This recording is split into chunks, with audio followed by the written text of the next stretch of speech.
Hello, അപ്പം നമ്മൾ order ചെയ്ത സാധനം എടുത്തിട്ടുണ്ട്. വേറൊന്നുമല്ല, മാർച്ച് 9-ാം തീയതി ഇന്ന് സന്ദീപേട്ടൻ്റെ ബർത്ത്ഡേ ആയിരുന്നു. അപ്പം ഞാൻ ഗിഫ്റ്റൊന്നും കൊടുക്കാൻ പറ്റില്ല, കാരണം ഡെലിവറിയൊക്കെ കഴിഞ്ഞിരിക്കുന്നതുകൊണ്ട് എൻ്റെ കയ്യിൽ ബഡ്ജറ്റൊന്നും ഇല്ലാത്തതുകൊണ്ട് എനിക്ക് ഗിഫ്റ്റൊന്നും വാങ്ങിക്കൊടുക്കാൻ പറ്റില്ല. എല്ലാ പ്രാവശ്യം വാങ്ങിക്കൊടുക്കേണ്ടതാണ്, ഈ പ്രാവശ്യം എനിക്ക് അങ്ങനെ ഒന്നും വാങ്ങിക്കൊടുക്കാൻ പറ്റില്ല. അപ്പം ഞാൻ നൈസായിട്ട് എൻ്റെ അച്ഛനെ കൊണ്ട് ഞാനൊരു കേക്ക് ഒപ്പിച്ചിട്ടുണ്ട്, അതെങ്കിലും ഒന്ന് മുറിക്കാമല്ലോ എന്ന് വിചാരിച്ചിട്ട്.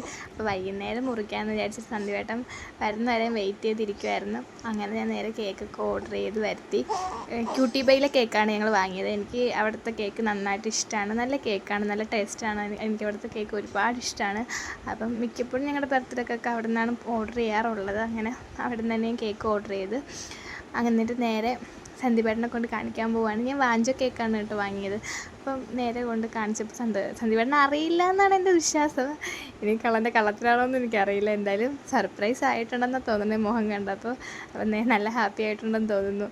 അപ്പോൾ നേരെ കേക്കൊക്കെ കൊണ്ടുവന്ന് ഇനി സന്ദീപേട്ടൻ ഇനി അത് മുറിച്ചിട്ട് ഞങ്ങളുടെ ചെറിയൊരു സന്തോഷം അങ്ങനെ തീരട്ടെ എന്ന് വിചാരിച്ചു. കാരണം എല്ലാ പ്രാവശ്യവും ഗിഫ്റ്റൊക്കെ കൊടുത്ത് ഞാൻ അങ്ങനെ സർപ്രൈസ് ഒന്നും ആകാറില്ല, എന്നാലും ഗിഫ്റ്റ് എന്തെങ്കിലും കിട്ടുമെന്ന് അറിയാം പുള്ളിക്ക്. ഈ പ്രാവശ്യം ഞാൻ നേരത്തെ തന്നെ പറഞ്ഞിട്ടുണ്ടായിരുന്നു, 12 മണിക്ക് വിഷ് ചെയ്തപ്പോൾ തന്നെ പറഞ്ഞിട്ടുണ്ടായിരുന്നു, സന്ധ്യേട്ടാ ഈ പ്രാവശ്യം ഗിഫ്റ്റൊന്നും ഇല്ല കേട്ടോ, ഇതുകൊണ്ട് അഡ്ജസ്റ്റ് ചെയ്യണം. അതുകൊണ്ട് ഞാനൊരു വാക്കിലൊതുക്കി ഹാപ്പി ബർത്ത്ഡേ എന്നുള്ളത് വാക്കിൽ മാത്രം ഞാൻ ഒതുക്കി വിട്ടിരിക്കുമായിരുന്നു. അപ്പോൾ എന്തായാലും എനിക്ക് കേക്ക് വാങ്ങാൻ പറ്റി വൈകുന്നേരം ആയപ്പം. അങ്ങനെ കേക്കൊക്കെ ഞാൻ സന്ദീപേട്ടനും കുഞ്ഞിപ്പെണ്ണും അച്ഛനും അമ്മയും കൂടി മുറിച്ച്, അല്ലുമ്മയും സന്ദീപേട്ടനും കൂടിയാണ് കേക്ക് മുറിക്കുന്നത്. അവൾക്ക് ആ കേക്ക് മുറിക്കാൻ ഭയങ്കര ആകാംക്ഷയാണ്. കേക്ക് തിന്നാൻ ആകാംക്ഷയില്ല, കേക്ക് മുറിക്കാനാണ് ആകാംക്ഷ. അങ്ങനെ ഞങ്ങളെല്ലാവരും കൂടി വായിലൊക്കെ വെച്ച് കൊടുത്ത് അങ്ങനെ ഞങ്ങളുടെ ചെറിയൊരു സന്തോഷം ഞങ്ങളങ്ങ് ആഘോഷിച്ച്.